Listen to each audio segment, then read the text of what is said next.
Good morning, everyone. I'm Megyn Kelly. It's Tuesday, February 25th, 2025, and this is your AM update. So the agreement's being worked on now.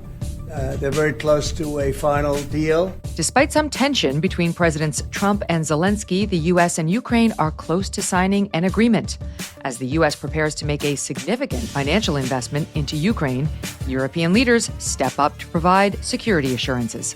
We're able to announce the closure of this site. We're closing 53 sites within the span of a year. New York City Mayor Eric Adams announces the closure of the four-star hotel that was used as a command center to receive thousands of migrants under the Biden administration. And a major shakeup at MSNBC leaves viewers without any joy. All that and more coming up on your AM Update. So many people these days are super focused on their health, right? On eating healthier and living healthier. And in that vein, let me tell you about Jacob and Kristen, the founders of We Heart Nutrition. They are raising 5 kids while running a company that is helping hardworking Americans to live that American dream. We Heart Nutrition makes high-quality, research-backed supplements for women and men at every stage of life, helping you stay strong, energized, and hitting your wellness goals. But this is not just another supplement company. They are proudly pro-life, donating 10% of every sale to pregnancy care centers, supporting moms and babies in need. They have over 1,000 5-star reviews from real people who are seeing real results. Go to weheartnutrition.com and take their quick 20-second quiz to get your personalized supplement subscription recommendation delivered right to your door each month. And right now, they are giving you 20% off your first order with my code Megyn. Invest in your health. Go to weheartnutrition.com and use the code Megyn for 20% off. That's weheartnutrition.com, code MEGYN. Despite many public barbs and expressions of discontent, the U.S. and Ukraine are reportedly within inches of signing a deal that would forge an extended economic partnership. The latest details, confirmed to Axios by Ukrainian officials, call for a reconstruction investment fund. The U.S. and Ukraine will be co-managers. The Ukrainians will contribute $500 billion to the fund, double what the U.S. will put in, expected to take the form of minerals. This appears to be a compromise from President Trump's initial position that Ukraine would have to pay the U.S. back for its support over the last 3 years. The draft of the agreement reads, quote, "The government of the United States of America intends to provide a long-term financial commitment to the development of a stable and economically prosperous Ukraine. The fund will invest in projects in Ukraine, which they hope will lure other investors into Ukraine, along with new development prospects. Further details from the agreement stipulate some direct repayment to the U.S. for its aid, though the exact terms remain unclear." President Trump commented on the agreement from the Oval Office yesterday while hosting French President Emmanuel Macron. I will be meeting with President Zelensky. In fact, he may come in this week or next week to sign the agreement, and which would be nice. I'd love to meet him. Would meet at the Oval Office. So the agreement's being worked on now. They're very close to a final deal. It'll be a deal with rare earths and various other things, and he would like to come, as I understand it, here to sign it, and that would be great with me. I think they then have to get it approved by their council or whoever might approve it, but I'm sure that will happen. President Trump stating the war could end within weeks, quote, "if they are smart." Terms of the deal do not include any type of U.S. military commitment in Ukraine. It is purely an economic proposition backed by the idea that an area of strong financial interest for America will not be an easy target for the wandering eye of Russian President Vladimir Putin. Since taking office, President Trump repeatedly stated his expectation is for European leaders to take more of a lead in protecting Europe. French President Emmanuel Macron has been a leader in rallying European leaders to contribute more, holding 2 emergency sessions to coordinate Europe's response. Mr. Macron spoke about those efforts yesterday at the White House via a translator. And we've also been able to speak about some of this work with our British partners to talk about deployments of peace forces on Ukrainian soil, which are part of these security guarantees. Other countries are ready to join in this effort. We have the same wish the renewal of an international situation where we are all able to shoulder our responsibilities, Europeans shouldering their responsibilities alongside their American allies who will shoulder their own responsibilities. Europeans need to do more for security in Europe, for defense in Europe, and to more fairly share the security burden that your country's been carrying for so many years. Earlier in the day, President Trump was asked if President Putin will accept European troops in Ukraine as peacekeepers. The president responding from the Oval. Yeah, he will accept that. He will accept I've it. asked him that question. You talked to me? I've asked him that question. Look, if we do this deal, he's not looking for more war. He doesn't mind. But I've specifically asked him that question. He has no problem with it. President Trump says at some point he will meet with Mr. Putin. Over the weekend, Russia's deputy foreign minister, Sergei Ryabkov, telling Russian state media the groundwork for the summit is underway and topics will include wider talks on global issues, not just the war in Ukraine. British Prime Minister Keir Starmer is scheduled to visit the White House on Thursday for further discussions on European participation in Ukraine's security. Meanwhile, in Germany, the potential next chancellor is telling his European counterparts the U.S. cannot be relied on. Friedrich Merz, hot off his Sunday election win, criticizing the Trump administration's approach to negotiations with Russia, saying the attempt to make a deal with Russia on Ukraine, in his view, without the Europeans or Ukraine, is unacceptable. Mr. Merz saying if they, quote, do not just make America first, but America alone their motto, then it will be difficult. He followed up on that comment with optimism that he will succeed in maintaining the transatlantic partnership. But before Mr. Merz can shape Germany's foreign policy, he has to secure his own path to power at home. Germany's parliamentary system means parties have to form coalitions.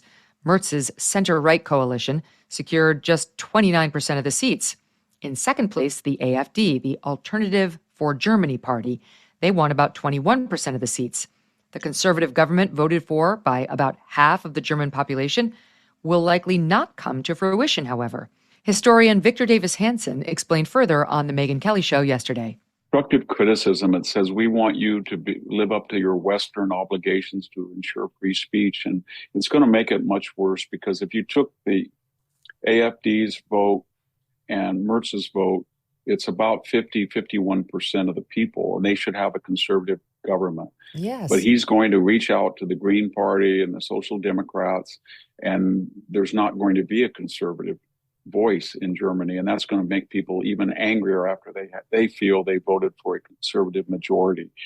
Coming up, New York City Mayor Eric Adams says the Roosevelt Hotel converted migrant processing facility is closing. And a big shakeup at MSNBC leaves viewers joyless. These days, personal safety is not something that can be left to chance. Whether at home, on the road, or just living everyday life, having a reliable way to protect yourself and your family is crucial. That's why Byrna is the choice for many. Byrna is a game-changing, less lethal self-defense tool. Compact, powerful, and easy to use, it provides the confidence to act in any situation. Byrna uses non-lethal rounds, tear gas, pepper, and kinetic projectiles to effectively stop a threat from a safe distance. And the best part? Byrna can be shipped direct to your door, and it's legal in all 50 states. Byrna is proudly American with products hand-assembled in Fort Wayne, Indiana. Sometimes a firearm is not the right option for you, and Byrna provides a powerful alternative. Protect what matters most with Byrna. Visit Byrna.com, that's Byrna.com/Megyn, to receive a 10% discount and learn why thousands of people and law enforcement agencies are making the switch to Byrna's less lethal protection. Byrna, non-lethal self-defense, always ready. New York City Mayor Eric Adams announcing the closure of the Roosevelt Hotel, used as a processing center and migrant shelter since 2023. Our administration has skillfully managed this crisis, which has seen over 232,000 migrants enter our city asking for shelter, and the Roosevelt Hotel has been key in allowing us to effectively manage our operation, processing almost 75% of individuals that have come into our care through these doors. Now, thanks to the sound policy decisions of our team, we're able to announce the closure of this site and help even more asylum seekers take the next steps in their journeys while simultaneously saving taxpayers millions of dollars. With this closure, we're closing 53 sites within the span of a year. A flashpoint of the immigration debate, the 4-star accommodation rented out by taxpayers under a $220 million contract, providing lodging for thousands of migrants brought in under the Biden administration. The city quickly began to collapse amid the influx of migrants bussed to the city by Texas Governor Greg Abbott. The 4,000 migrants arriving per week in New York at that time, just a tiny fraction of the onslaught Texas was dealing with along the southern border. In December, Mayor Adams' office reported that the arrivals had fallen to just 800. New York City is a sanctuary city with a right to housing, meaning the city was barred from cooperating with ICE officials, and they were required to provide shelter for all new arrivals. The Roosevelt Hotel and other shelters will officially close by June of this year. With the arrival of the Trump administration, Mayor Adams promised to increase cooperation between city and federal officials. Critics of the mayor say this closure is the product of a quid pro quo deal. Mayor Adams was facing corruption charges brought under the Biden administration. They were dropped by the Trump DOJ. Mayor Adams denies the allegations. He began publicly speaking out about the immigration crisis in the summer of 2023, saying, quote, "Our cup has basically runneth over. We have no more room in the city." Documents obtained by CBS suggest the Trump administration is preparing to implement Title 42, the order used during COVID to expel incoming migrants on the grounds of health concerns without entertaining any asylum claims. Title 42 was first implemented under Trump 1.0. The Biden administration kept it in place until 2023. CBS reporting the CDC is planning to issue an order labeling the illegal immigrants as a public health risk. In May 2024, a measles outbreak in Chicago was traced back to a migrant shelter. Joy Reid out of a job as MSNBC's new president makes major programming changes. Reid is the highest profile star of the network to get the axe, though others are now going too. In December, Reid was reportedly required to take a pay cut from her alleged $3 million salary in order to hold on to her chair. Never a good sign. The network plans to fill the time slot with a panel show hosted by Simone Sanders Townsend, who previously worked as a senior advisor to Kamala Harris, Michael Steele, never Trumper, who at one point headed the RNC, and left-wing journalist Alicia Menendez, the daughter of former Democratic Senator Bob Menendez. The final episode of The Readout aired last night. The readout worked because everybody from the interns on up put their whole heart into it. Much love to everybody who made the readout great. Shout out to our amazing readers, our audience. I just love running into y'all in the airport, on these streets, and on social media. I could not love or appreciate you more. Thank you for holding us down. Almost 5 years. We are a toddler, and we out in these streets in this world, and we are not going to stop. Those 4 viewers are really going to miss her. Alex Wagner, host of the 9 p.m. slot 4 days per week, is getting a demotion to correspondent. Former Biden White House press secretary Jen Psaki will take over that time slot after the conclusion of the first 100 days of the Trump administration. That's when Rachel Maddow goes back to work, hosting just 1 day a week, while still earning her $30 million paycheck, reportedly. Earning? That'll do it for your AM update. I'm Megyn Kelly. Join me back here for the Megyn Kelly Show later today, live on SiriusXM Triumph Channel 111 at noon East, on youtube.com/Megyn Kelly, and on all podcast platforms.